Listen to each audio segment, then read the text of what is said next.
Hello, everyone, and welcome to That Interview Experience, the show that helps 16 to 18-year-olds get ready for the world of work. I'm joined. I'm doing really well today, again, as I do. Helen, sorry, I know. I'm amazing at making up words.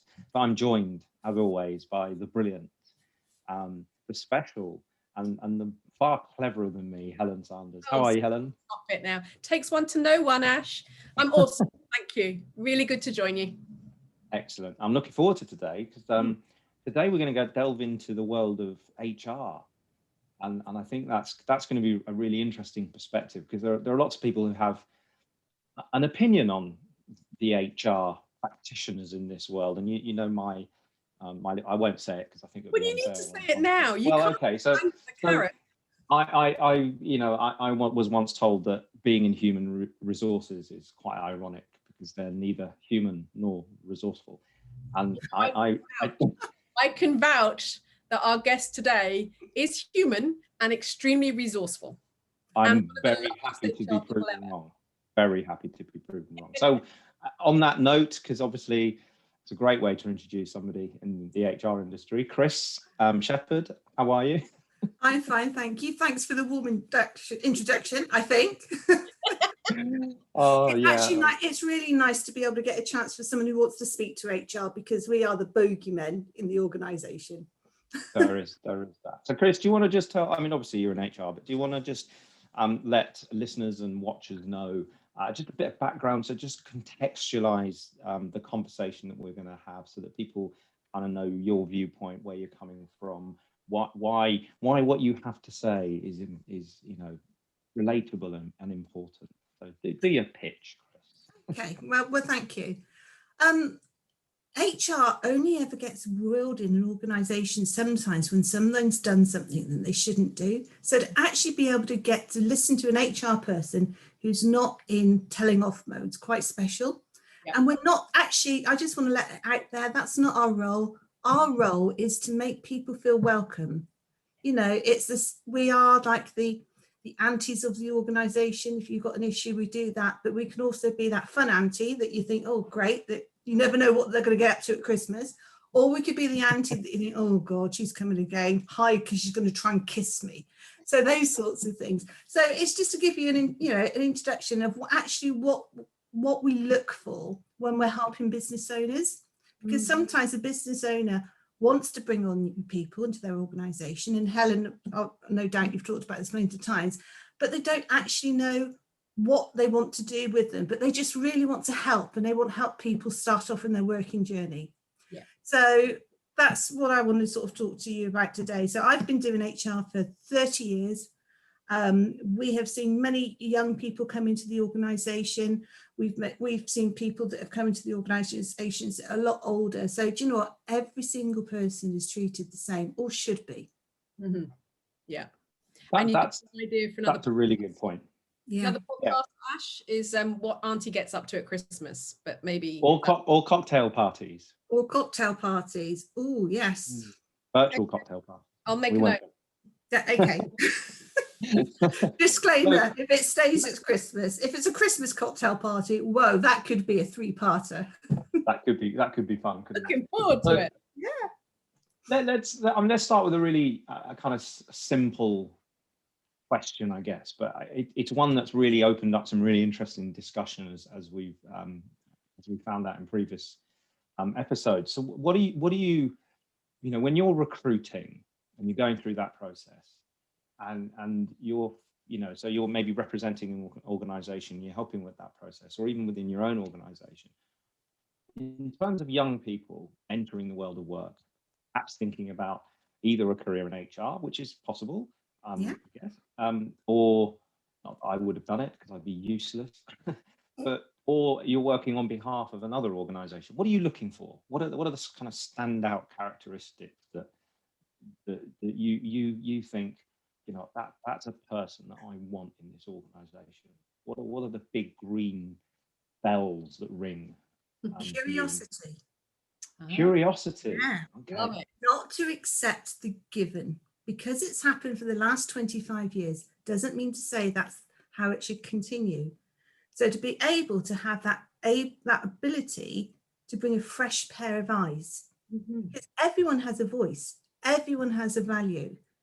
And I think sometimes it really helps with someone new coming into a business, being able to ask the questions that everyone has just accepted, oh, that's the way we do it. You know, and just to have that ability to say, okay, I understand that's the way we need to do it, but why do we need to do it? And sometimes people won't know why they're doing it. And then that's when the spark, that's when the innovation can happen. And that's when, you know, changes can happen for the better.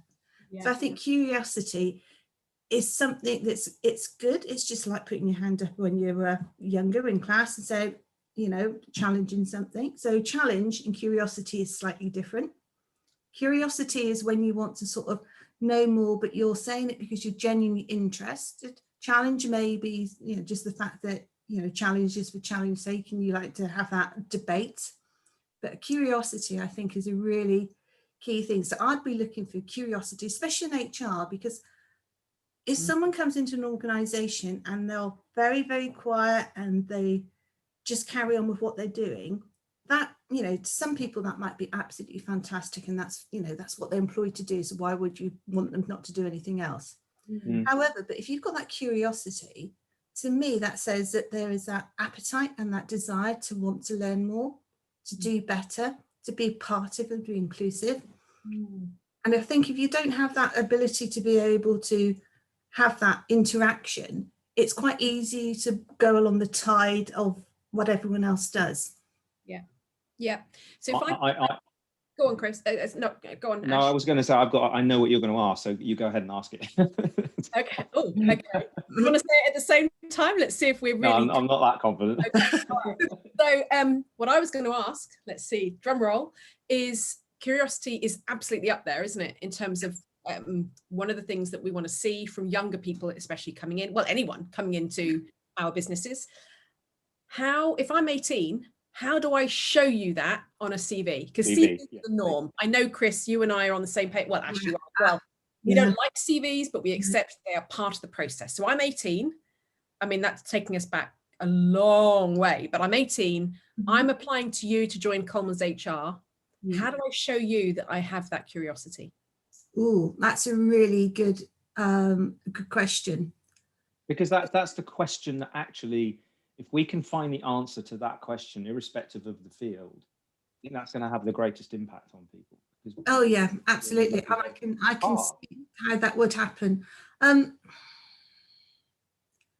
know, when we have the opening statement, when you say what, you know, what you've done in a CV, you know, say for, you know, if we use myself as a CV, if I went back 80, you know, when I was 18 in 1880, so a long way back from you, Helen, what you would have is we tend to talk about ourselves and what our achievements and our goals, which is fine, which is, you know, that's a statement of what we are.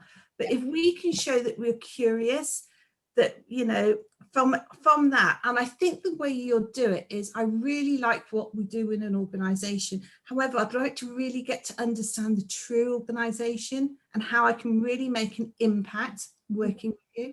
And I think that's actually saying that it's really difficult, because it's natural when you apply for a job. If you're applying for multiples of jobs, you apply for a job, I don't know, and a hairdresser's going, oh, I really like hair and I'd like to be a hairdresser.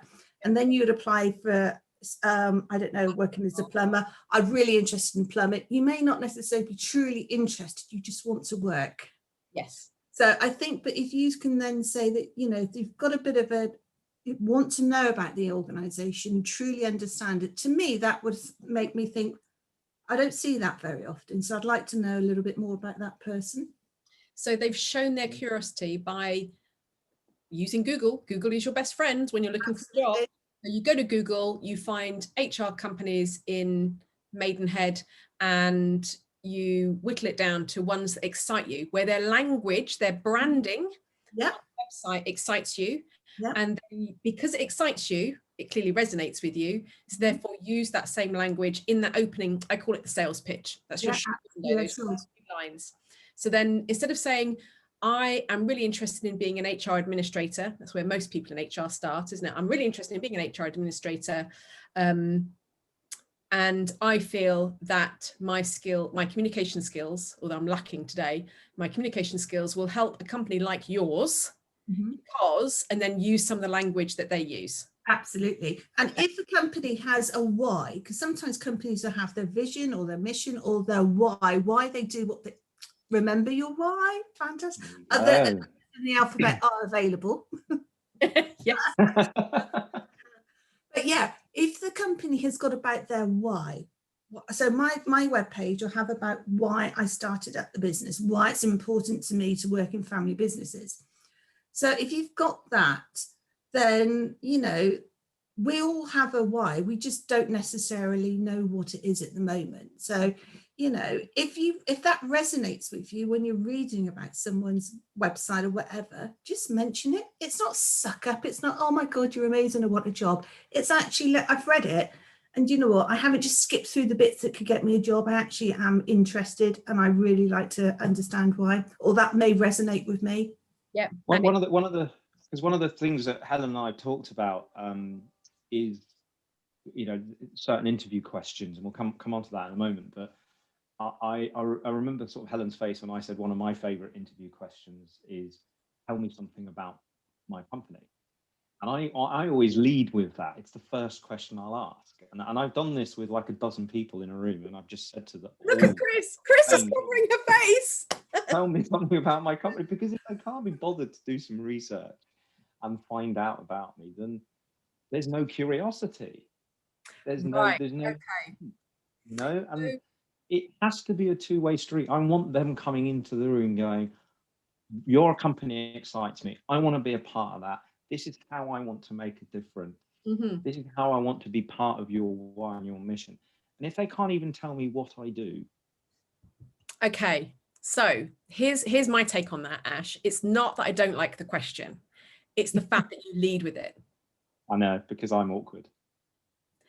But then I'm also the sort of person who will answer it well. Whereas if you asked me that, I would stumble. I'd have a brilliant answer for you 2 or 3 questions in. Yeah. Would have been at ease, but you're not hiring me then, are you?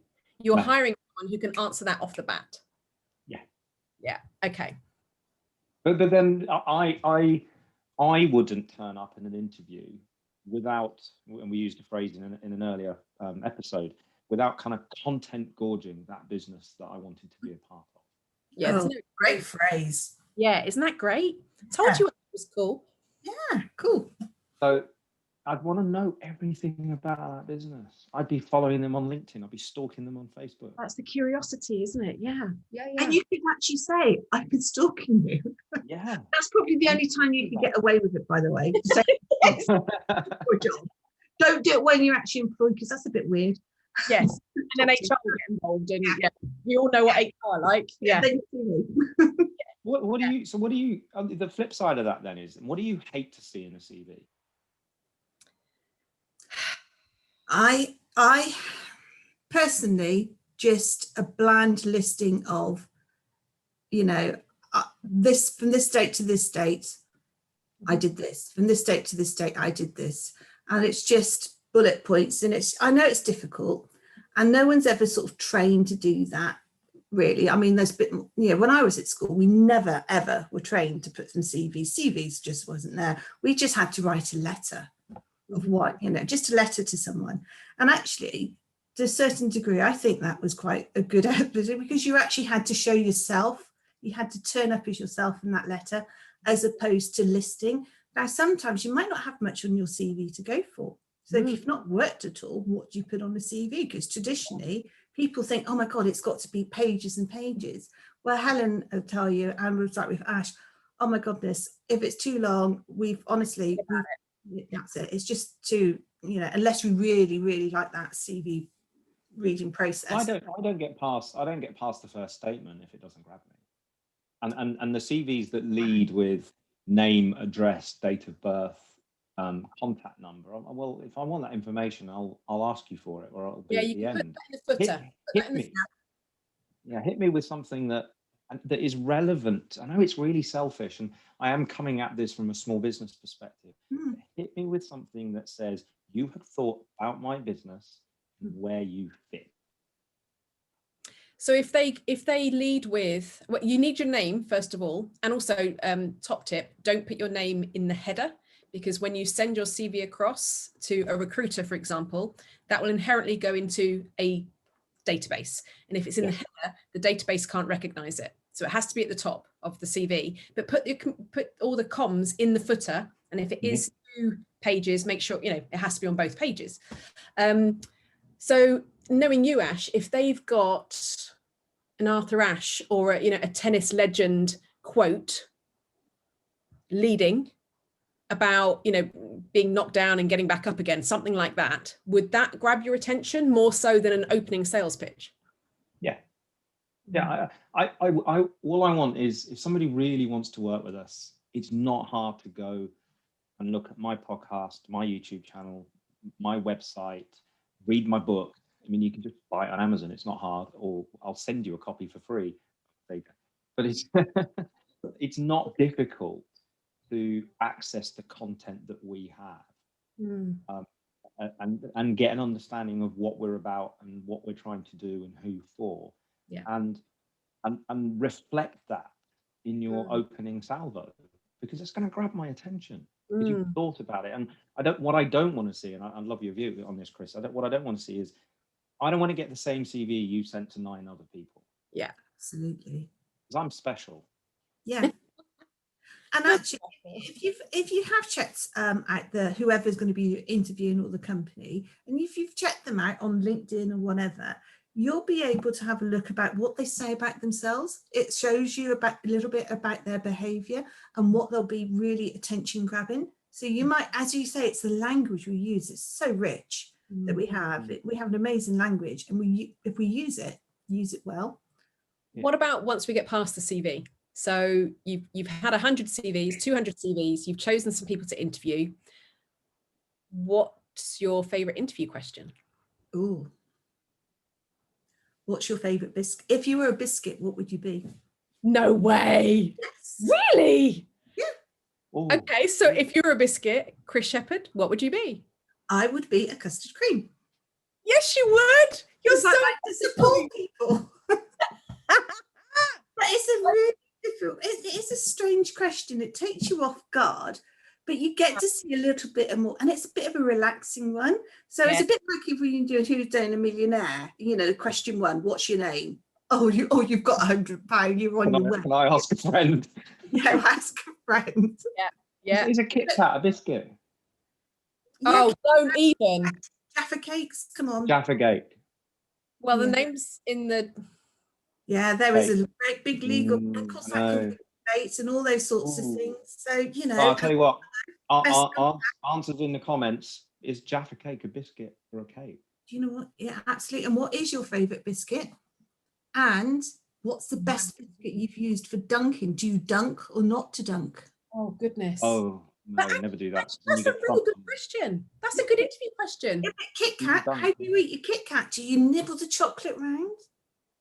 Oh, no, you just put the whole thing in your mouth and eat it. Yeah, awful How thing. do you I've got a mouth to say some mine, but those sorts of things, it just takes you off guard. And everyone, either it's like, I don't eat biscuits, which is fine. You don't hire them. Yeah, I would, because that means the biscuit stash would be safe and there'd be more. Love it. Love it. There's never a wrong answer about a biscuit. So the interview question there, I mean, you'd ask all your normal questions as well, but that one, are you thinking that gives you more of an insight then into who they are and how they... Absolutely, yeah. And cool. I might, so it's all according where that's going. If someone is really, really nervous to begin with, I might say to them, I'm going to prime you later on to sort of ask you a bit of a question. It's just a bit of fun. So, just have a thing. Just have a bit of a relax. And if things are going a little bit too nervy, maybe introduce a little bit about that, or maybe, if you weren't here today, what would you be doing? Nice. Yeah, that's another thing as well. When people are actually employed and they come for interviews, I have occasionally said, what you said to your boss today about where you've come to for an interview? Usually they say, I phoned in sick, or at least they've been honest, or they might say, oh no, I've got some time off, or I've told my boss, and all those sorts of questions. Sometimes I think you get a keen, don't you, of what actually might relate to it. So you'll use your question. Sometimes people will really love the biscuit question. Some people will sit there going, I have no idea. And then others will have a debate on the Kit Kat. You know, Jaffa Cake, what do you do? Are you one of those weird people that just pulls the orange bit off? You know, and I think Ramesh, four at the same time. Yeah, absolutely. If anyone's watched the Ramesh the other day, he was on about which is the way, this is the correct way, and he wrote to McVitie's, it's the correct way to eat digestive, chocolate digestive. And apparently it's chocolate down, because you then get the maximum taste of chocolate on your tongue and not on the roof of the mouth. No. Oh, You know what? Your life guys now are complete. You know how to eat. Tell you what, how's that for life skills? Do you know what? Put that on your CV and you're guaranteed to get people thinking, I want to see more about that person. Wow. I might now not hire anyone who doesn't have chocolate digestives chocolate down. Yeah. Or thinks a Kit Kat is a biscuit. Yeah. Fox's chocolate chip cookies. That's my answer. Do you know what? You get the best of both worlds then, don't you? Yeah. That's a good one. I think I'd be a double stuffed Oreo. Yeah. Can we move on? I think that's hilarious. Yeah, sorry. Okay, so what's your favourite answer? Well, my favourite answer is, okay, it's something that's left field that I wouldn't have even thought of. So sometimes I'll say, I've had someone say a dog biscuit. I was like, oh my God. And they went, oh no, I don't eat them, by the way, but I like giving them to my dog and I love my dog. And so that's been really nice. If it may be like a favourite recipe, you know, you might have a secret family recipe that's been passed down. Again, that's nice. But to be truthful, my favourite answer, as long as someone says it and we're talking, there's just a glint in their eye and a smile. That's just nice. Yeah, that's what it is. Just see that bit of authenticity. And I think that's one thing I've learned in all these years is be authentic, be yourself. Because if you put on an act, wherever you are in life, if you put on, not an act, but you try and present the very best of you, the Sunday best of you, that's great. But you know, that's exhausting doing it all the time. You know, sometimes owners say, oh, they interviewed really well, but after a while they weren't like that. And that's because we can't put on this pretense all the time. So be authentic, show up as yourself. You'll get far more. I can't remember. I can't remember who it was. I'm disappointed that I can't remember who it was, but I was listening to a podcast the other day where this individual, I wish I could remember it, basically was saying not being authentic is exhausting because having to remember how to behave when you're not being your true self takes up so much energy. It does. Whereas it's a bit like if you never tell a lie, you don't have to remember anything, do you? Yeah. Absolutely. But I wonder whether as an 18-year-old, if I'm leaving school, do I really know who I am? So I guess what we're saying is just be you. Yeah. Be you. Be that version of yourself that you are then. Yes. Yeah. Because it becomes exhausting. It just becomes as it, and I wish I could remember who it was. And actually, I think it was about their own. I think it was about their own sexuality, and they come out as being gay, and they were just saying, you know, I've spent 15 years not being who I am, you know, putting this face on, and that is exhausting. And I think it's too easy to go into a work environment, put lies on your CV or fluff it up, to, you know, exaggerate little bits and pieces. So, you know, scout leader suddenly becomes head of your Air Force cadet troop type thing. But you know, and we've seen it happen. And then you've got to live with that for as long as you're with that company. Absolutely. And if you're there and it's hard, it's exhausting. And it's really difficult then to pare it back. Because then they'll go, oh my God, were you fibbing to us all the time? Well, no, I wasn't. I'm now being true to myself. And it then becomes when you then show your true self, it then becomes a thing, but it shouldn't have to be a thing.